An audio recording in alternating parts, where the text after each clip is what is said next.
Assalamualaikum warahmatullahi wabarakatuh. Terima kasih kepada wartawan Harakah yang interview saya pada hari ini, dan rentetan daripada isu viral berkenaan dengan WhatsApp daripada JAKIM yang telah memanggil saya ke JAKIM lah. Jadi untuk maklumat, pada hari raya ke-3 tak silap saya menerima satu pesanan ringkas melalui WhatsApp lah daripada seorang pegawai Jabatan Kemajuan Islam Malaysia JAKIM, iaitu sebuah agensi di bawah Jabatan Perdana Menteri. Jadi bukan WhatsApp saja, mereka juga ada call saya untuk mengarahkan saya untuk hadir ke bahagian penyelidikan JAKIM dalam tempoh yang segera di atas arahan daripada Yang Berhormat Menteri berkaitan dengan satu video ataupun satu isu murtad yang terpalit ke atas diri saya lah.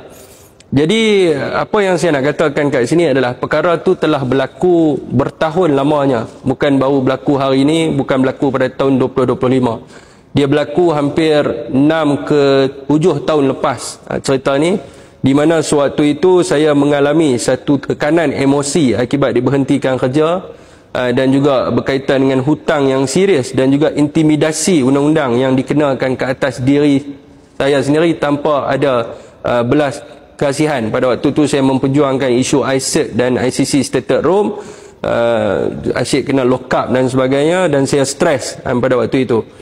Dan video tu bila saya buat dalam tempoh masa 24 jam, dan bila saya buat video tu, saya telah pun menyatakan dalam satu video yang lain yang bahawanya saya telah pun silap cakap dan saya telah bertaubat sepenuhnya. Dan bukan itu je, saya telah dipanggil oleh pejabat agama pada waktu itu, dan saya memilih untuk menjalani proses pemulihan di Pondok Remaja Inabah 1 Malaysia di Kedah lah, di Kampung Bukit Tembaga di Kedah, dalam tempoh masa 2 bulan lebih kurang macam tu. Dan selepas saya habis di pondok itu, kan, apa yang saya buat adalah saya menyambung pengajian saya di Pondok Al-Qaryah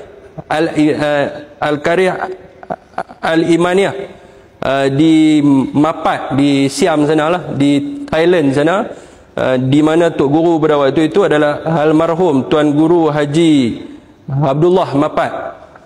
Itu yang saya buat lah.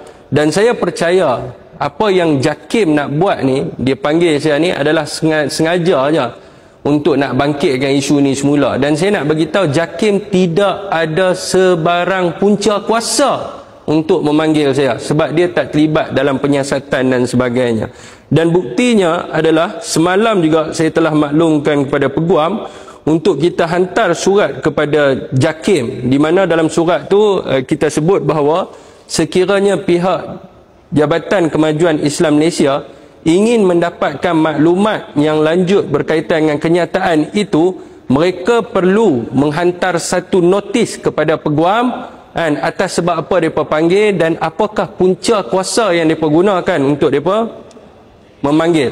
Jadi ini yang saya maklumkan kepada mereka, dan dia bagi tahu kepada saya, dia kata bila saya dah hantar surat Peguam, tiba-tiba JAKIM reply balik, dia kata makluman tuan bahawa ini masih di peringkat perbincangan. Sekiranya ada keperluan menerusi, sekiranya ada keperluan, mereka akan memanggil semula mengikut prosedur-prosedur yang sewajarnya.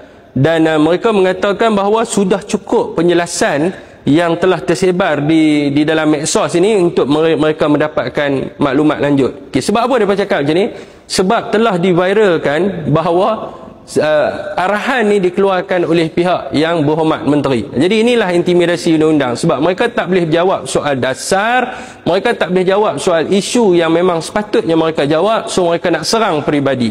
Saya nak bagi tahu kepada Harakah, dan saya mengakui, saya menginsafi apa yang saya buat. Setiap orang ada dia punya masalah silam, tapi saya tak ada lah terlibat dengan rasuah, wanita, alkohol dan sebagainya. Jadi mungkin inilah kesilapan saya di zaman muda, dan saya telah bertaubat. Macam tu juga dengan orang yang meninggalkan puasa, dia meninggalkan puasa, dia dah menggantikan semula dah. Dan 10 tahun contoh dia tinggalkan puasa dia, lepas tu dia dah ganti, baru nak siasat hari ni. Jadi ini nampak sangat ada something wrong somewhere. Jadi saya bagi tahu, ramailah orang duk timbulkan tentang isu murtad ni. Saya bagi tahu, ya, saya akui itu kesilapan saya dan saya insafi. Dan saya menginsafi apa yang saya buat. Dan saya bukan kata, oh, saya buat benda tu betul. Saya bagi tahu benda yang saya buat tu tak betul. Dan saya bertaubat bersungguh-sungguh. Saya menginsafi perbuatan saya bersungguh-sungguh. Jadi kalau nak menghukum, nak melabel saya dengan benda-benda yang begini, sengaja nak lari pada isu yang sebenar, ini adalah satu perbuatan yang tidak baik. Jadi itulah saya rasa yang saya nak sampaikan. Mungkin ada apa nak tanya kan? Proses taubat tu di bawah Jabatan Agama Islam ke macam mana proses? Okey, okey, saya bagi tahu dalam saya punya kes ni, saya tak ada permohonan meninggalkan agama. Yang mereka duk cakap ni seolah-olah Syafiq Alim ni dulu ni dia pernah mohon tinggal agama. Dah. Saya cuma dia panggil sebagai slip tang. Saya tersebut benda tu. Dan tak ada proses yang mengatakan murtad ni adalah satu hukuman yang dijatuhkan oleh mahkamah. Sekiranya saya memohon untuk meninggalkan agama, contoh macam kes Lina Joy dan sebagainya, saya bukan ada mohon tinggal agama. Saya cuma pada waktu tu adalah slip tang dalam keadaan yang penuh beremosi.